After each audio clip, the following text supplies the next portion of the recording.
کا ایک موقع سعادت مل جائے. تو ایک کلپ ہے جہاں پر ہمارے سارے جتنے ہیڈز آف اسٹیٹ جن کے لیے روزہ رسول کھولا جاتا ہے دروازہ، جب وہ اندر جاتے ہیں تو سامنے ایک سبز چادر نظر آتی ہے جہاں کلمہ لکھا تھا. نہیں جی، پہلے دوسرا کلپ دکھائیں، یہ بعد میں ماڈل والا بعد میں دکھائیے گا. ماڈل جنہوں نے بنایا وہ بھی ہمارے ساتھ ہے، پاکستانی ہے لاہور سے. یہ والا کلپ اگر بڑی سکرین پہ ڈالیں، مجھے ہٹا دیں اسکرین سے، مجھے ہٹائیں اسکرین، دیکھنے والوں کو موقع ملے. یہ وہ جگہ ہے جہاں پر دروازہ کھولا جاتا ہے، روزہ رسول کے لوگ اندر جاتے ہیں تو اس دیوار تک جا پاتے ہیں. آپ جالیوں کے اندر سے جب دیکھتے ہیں تو یہاں پر کلمہ لکھا ہوا ہے، اور یہ آپ اس کو دیکھ سکتے ہیں. یہ چادر پوری دیوار کے اوپر لگی ہوتی ہے اور درمیان میں یہ سرخ رنگ کی پٹی چلی ہے. اس کے اوپر بھی جو لکھا ہوا ہے میں بتاؤں گا، اس کا ایک تبرک کے طور پر کچھ حصہ چھوٹا سا میرے پاس موجود بھی ہے. لیکن یہ جن صاحب نے اس کے اوپر کام کیا، ریسرچ کی، ادھر ایک محراب بھی بنی ہوئی ہے چھوٹی سی، سامنے وہ جالیاں آپ کو نظر آ رہی ہیں. سارے لوگ یہیں تک رہتے ہیں، اس حد سے آگے کسی کو جانے کے لیے راستہ موجود نہیں ہے. ایک راستہ ہے، وہ راستہ کیسے ہے وہ بڑا ایک مشکل طریقہ ہے، وہ ایکسپلین کریں گے جو ہمارے ساتھ مہمان ہیں. مدینہ کے اندر ایک انسٹیٹیوٹ ہے، میوزیم ہے، جہاں ڈاکٹر عبدالعزیز کاکی وہ اس کو مینج کرتے ہیں. تو ایک ہمارے پاکستانی ساتھی، نوجوان ہے، ابھی زیادہ عمر بھی نہیں ہے ان کی، سید مزین ہاشمی، لاہور سے ان کا تعلق ہے. تو انہوں نے ایک پورا ریسرچ کیا کہ یہ جو روزہ رسول ہے یہ کس طریقے سے اس کی بناوٹ ہے، کیونکہ اس کے اوپر ماضی میں روایات موجود ہیں کہ کیسے لیڈ جو تھا سیسا، اس کی دیواریں بنائی گئیں، پھر مختلف وقتوں کے اندر دیواروں کو کیسے مضبوط کیا گیا. تو میں انہی کو ہی کہوں گا بجائے میں کچھ میرے الفاظ کمی بیشی ہو جائے. سید مزین ہاشمی صاحب السلام علیکم. وعلیکم السلام ورحمۃ اللہ جی.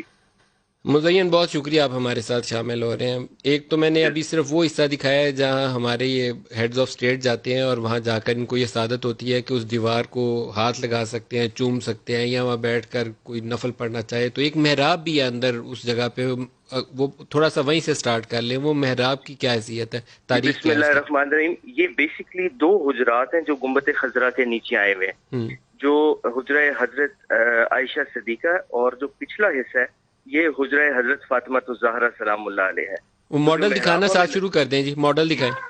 جو محراب ہمیں نظر آتی ہے یہ حضرت فاطمہ الزہرا کے گھر کے اندر محراب ہے، اور یہ محراب تہجد کے بالکل مقابل ہے. اور اس کے آگے جو جب ہم جالیوں سے آپ آگے اگر جاتے ہیں تو جی یہ والا آپ جو بات جاری سیگمنٹ ہے رکھیے گا وہ مزین، نظر اس آ کو رہا فل ہے. سکرین کریں جی، ہماری تصویریں ہٹائیں دونوں کی تاکہ دیکھنے والوں کو موقع ملے.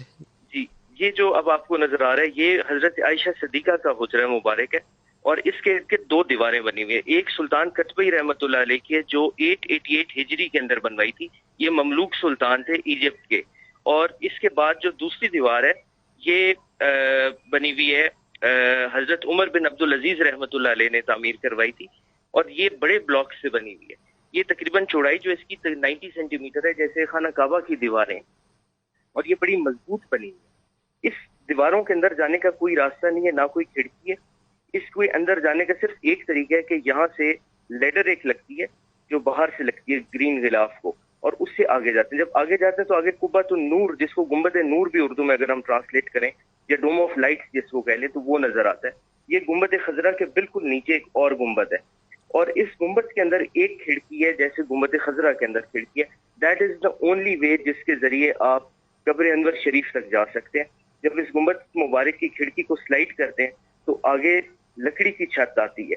جو لکڑی کی چھت ہے وہ رسول اللہ صلی اللہ علیہ وسلم کے زمانے سے وہاں پہ موجود ہے، اور اس کے اوپر کھجور کے پتے اور جو کیمل وول ہوتے ہیں اس کے کچھ بلینکٹ، جس کو ترپال ہماری لینگویج میں کہتے ہیں، اس قسم کی چیزیں آج تک ویسی کی ویسی پڑی ہوئی ہیں. اور that is the only way جس کے ذریعے آپ حضور پاک صلی اللہ علیہ وسلم کے قبر مبارک تک جا سکتے ہیں. اور باقی سارے کا سارا حجرہ کمپلیٹلی سیلڈ ہے، اور اس کو بڑے عرصے سے نہ کھولا گیا نہ اس کی خدمت کے لیے اس کو صرف دکھا گیا تھا لاسٹ ٹائم شاہ فیصل کے پیریڈ میں اور کنگ عبداللہ کے زمانے میں.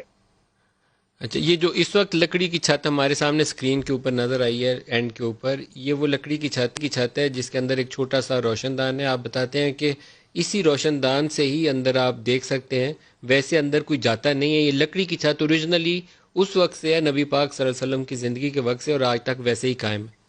بالکل جی. اور اس کے اوپر جو گنبد ہے یہ سلطان قالون رحمۃ اللہ علیہ نے بنوایا تھا، یہ بھی مملوک سلطان تھے. یہ جو وائٹ والا گنبد ہے جسے گنبد وائٹ والا نور آپ گنبد کہہ ہے، رہے ہیں. گنبد نور جس کو کہتے ہیں. اور پھر جو گنبد خضرا ہے یہ پھر ٹرکس نے بنوائے، آٹومنز نے بنوائے جس کے اوپر. اچھا مزین، یہ جو ماڈل ہے پورا، یہ ابھی مدینہ میں کس میوزیم میں موجود ہے؟ یہ متحف دارالمدینہ ہے، مدینہ میوزیم.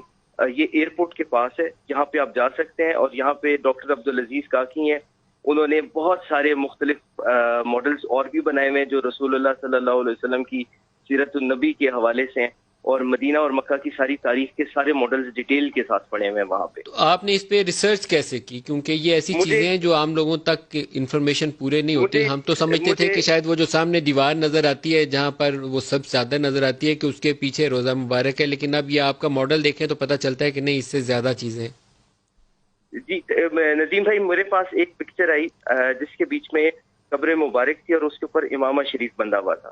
تو وہ وائرل ہونا شروع ہوئی کہ یہ رسول اللہ صلی اللہ علیہ وسلم کے روزہ انور کی تصویر ہے. اور تو میں نے اپنے بزرگوں سے، اپنے اجداد سے سنا ہوا تھا کہ وہ روزہ مبارک جو ہے وہ اس طرح کا نہیں ہے. تو وہ ایک دل میں بات بیٹھ گئی کہ یہ چیز جو ہے یہ اوریجنل نہیں ہے، اس پہ ریسرچ کرنی چاہیے. تو اس پہ تقریباً مجھے 6 سے 7 سال لگے ہیں جی ریسرچ کرنے میں. اور جتنے بھی خادمین ہیں حرم کے جو اندر جاتے ہیں، شیخ نوری اور شیخ آدم تھے، اللہ پاک ان کو درجات بلند فرمائے، ان تمام سے میں نے پرسنلی پوچھا کہ وہاں پہ آپ کہاں تک گئے ہیں، آگے کی لمٹس کیا ہیں. اور کچھ لوگوں کو میں نے کہتے سنا کہ ہم آگے قبر انور تک گئے ہیں اور ہم نے جالیوں سے جا کے آگے اندر گئے ہیں اور وہاں پہ سیڑھیاں ہیں اور ادھر سے ہم نیچے گئے ہیں اور وہاں پہ جا کے ہم نے ڈسٹنگ کی ہے اور ارد گرد کٹہرا مبارک بنا ہوا ہے اور قبر مبارک پہ چادر ہے اور اس طرح. تو یہ ساری کی ساری چیزیں جو تھیں یہ سب میں نے ریسرچ کی، چیک کی. اور پھر ایک بک ہے جو حضرت سمودی رحمۃ اللہ علیہ نے لکھی ہوئی ہے، یہ 888 ہجری ہی کی ہے، اس وقت جب سلطان قطبی نے یہاں پہ حجرہ مبارک کو اثر نو پورا تعمیر کی. ابھی آپ نے دو نام لیے، بنائی ہے جی. ابھی آپ نے 2 نام لیے، ان میں سے ایک نام سے پاکستانی لوگ واقف ہوں گے، شیخ نوری جو کی ہولڈر ہیں روزہ رسول کے. اور جب عمران خان بھی اندر گئے یا کوئی اور ہیڈ آف اسٹیٹ جاتا ہے تو وہ جو چابی گھماتے ہوئے ہمیں وہ بھاری بھرکم سی شخصیت ہیں. حال ہی میں پاکستان بھی آئے ہوئے تھے تو مجھے انہیں ملنے کا بھی موقع ملا. تو شیخ آدم ان کے بڑے بھائی، شیخ نوری کے بڑے بھائی شیخ آدم تھے، پہلے وہ کی ہولڈر تھے. جی یہ اغوات کہلاتے ہیں. یہ آٹومن پیریڈ سے چلے آ رہے ہیں، بلکہ عباسی دور سے چلے آ رہے ہیں، جو رسول اللہ صلی اللہ علیہ وسلم کے روزے اور دونوں حرمین کے اندر وہاں پہ موجود ہوتے تھے. اور ان کے پاس ایگزیکٹ وہ ڈیوٹی ہوتی تھی جو اس وقت شیون الحرم کے پاس ہے، یعنی کارپیٹس کا بچھانا، لیمپس کو آن کرنا، کندیلیں آن کرنا، حرم کو دروازوں کو کھولنا ٹائم کے اوپر، امام صاحب کے لیے پریپیئر کرنا. تو ساری خدمات جو ہوتی تھی، نظم کی ترتیب، یہ ساری کی ساری اغوات کے پاس ہوتی تھی. اب یہ ڈیوٹی شیون کے پاس چلی گئی اور یہ ریڈیوس ہو کے صرف جو حضور پاک صلی اللہ علیہ وسلم کے مقدس حجرہ ہے اس کی چابی تک رہ گئی ہے. آپ خود کتنا عرصہ مدینہ رہے مزین؟ اللہ پاک کی مہربانی ہے کہ میں اپنے والد قبلہ صاحب کے ساتھ وہاں پہ میرا کافی وقت گزرا ہے. 3 سال بچپن میں طائف میں گزرے ہیں اور اس کے بعد اللہ کا شکر ہے کہ تقریباً ہر سال ہی حاضری ہوتی رہی ہے. ہم جو شروع والا کلپ تھا وہ دوبارہ، یہ جو آپ نے روزہ رسول والا دکھایا جی پروڈیوسر صاحب، اس کے ساتھ ایک میوزک کا چھوٹی سی وہ نعت بھی نظر سنائی دے رہی تھی، اگر اس کے ساتھ سنا دیں تو پھر ہم مزین کو خدا حافظ کہتے ہیں. فل سکرین کر کے اس کو پلے کر دیں. یہ عام تک جو ہمز آف اسٹیٹ ہے یہیں تک جاتے ہیں، یہ ذہن میں رکھیے گا. یہ وہ جگہ ہے جو بہت ہی باسعادت قسم کی ہے، جہاں تک پوری دنیا میں سے چند ایک لوگ اندر جاتے ہیں، وہ دروازہ کھلتا ہے تو یہیں تک جا پاتے ہیں. وہ دکھا پائیں گے جی؟ یہ کلپ دوبارہ دکھائے گا، یہ والا جی. ولا تجهروا له بالقول كجهر بعضكم لبعض أن تحبط أعمالكم وأنتم لا تشعرون إن الذين يغضون أصواتهم عند رسول الله أولئك الذين امتحن الله قلوبهم للتقوى لهم مغفرة وأجر عظيم. مزین یہ جو سرخ والا حصہ ہے سب چادر کے اوپر، اس کے اوپر ایک تو لا الہ الا اللہ محمد رسول اللہ لکھا ہوتا ہے، اس کے علاوہ اور آیات بھی ہیں؟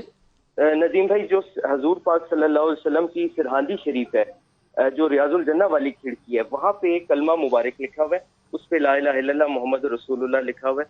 اور اس کے ساتھ ایک بڑا پیچ اور لگا ہوا ہے، دوسری پکچر ہے، اس میں لکھا ہوا ہے کہ یہ قصوہ مبارک مکہ المکرمہ میں فلاں تاریخ کو جو ہے اس کو ریڈی کیا گیا اور پیش کیا گیا. جو سامنے ہمیں 3 پیچز نظر آ رہے ہیں ریڈ کلر پہ، اس پہ ایک پہ لکھا ہوا ہے حاذا قبر النبی صلی اللہ علیہ وسلم، دوسری والے پہ لکھا ہوا ہے حاذا قبر سیدنا ابو بکر صدیق، رضی اللہ تعالیٰ عنہ, اور تیسرے پہ لکھا ہوا ہے حاضرہ قبر عمر الفاروق رضی اللہ تعالیٰ عنہ. ایک پیچ ریڈ کلر کا قدمین شریف والی سائٹ پہ لگا ہوا ہے, اس پہ لکھا ہوا ہے صدق اللہ العظیم و صدق رسول الکریم. اور ایک ریڈ کلر کا بینڈ ہے جو حجرہ مبارک کے اوپر چل رہا ہے, امبرائڈری کا گولڈ کی, جیسے خانہ کعبہ کے اوپر ہے, اس کے اوپر سورہ فتح لکھی ہوئی ہے ساری کی ساری. سورہ فتح لکھی ہوئی سے لے کے جی بسم اللہ سے شروع کے اینڈ تک مکمل سورہ فتح لکھی ہوئی ہے. ماشاءاللہ ماشاءاللہ, اسی کی وہ آیت ہے قد صدق اللہ رسولہ الرؤیا بالحق ہے. وہ کیا بات ہے جی. میں بریک قریب آ رہی ہے جی. آپ کا بہت شکریہ سید, آپ کی وجہ سے آج یہ مجھے بھی بہت ساری انفارمیشن اور ہمارے دیکھنے والوں کو بھی مل گئی. ایک بریک لے لیں.